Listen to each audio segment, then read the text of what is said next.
ఈరోజు రెస్టారెంట్ స్టైల్లో చికెన్ దమ్ బిర్యానీ. ఆ ప్లేట్ ఓపెన్ చేస్తేనే స్మెల్ అద్దిరిపోతుంది. ఈ బర్డ్ ఫ్లూ అని చెప్పి మాలాంటి చికెన్ లవర్స్కి ఫాస్టింగ్ అయిపోయింది. చాలా డేస్ అయిపోయింది అసలు చికెన్ దమ్ బిర్యానీ తిని. ఇక మేమైతే ఆగలేక చికెన్ తెచ్చేసుకున్నాము. బిర్యానీలో ఫ్రైడ్ ఆనియన్స్ చాలా బాగుంటాయి కదా. నేనైతే నైట్ నుంచి వెయిట్ చేస్తున్నాను మార్నింగ్ ఎప్పుడు అవుతుందా అని. 2 kgs చికెన్ తెప్పించింది నాతోటి అక్క.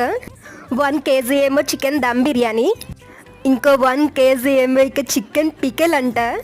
ఈ మాట విన్న తర్వాత నేను ఎంత హ్యాపీగా ఫీల్ అయ్యానంటే మిస్ అయిన డేస్ అన్నీ కూడా ఇప్పుడు ఇలా ఫుల్ఫిల్ చేస్తుంది అక్క అనిపించింది. ఇక చికెన్ బిర్యానీ ఫైనల్కి వచ్చేస్తుంది. రైస్ వార్చిన వాటర్ ఇలా పైన వేస్తే ఇంకా టేస్ట్ అదిరిపోతుందంట. బిర్యానీ తినడానికే కాదు చూడడానికి కూడా లుక్ బాగుండాలి కదా, అందుకే ఇంత డెకరేషన్. నేనైతే ప్లేట్ పట్టుకుని రెడీగా అక్కడే కూర్చున్నాను.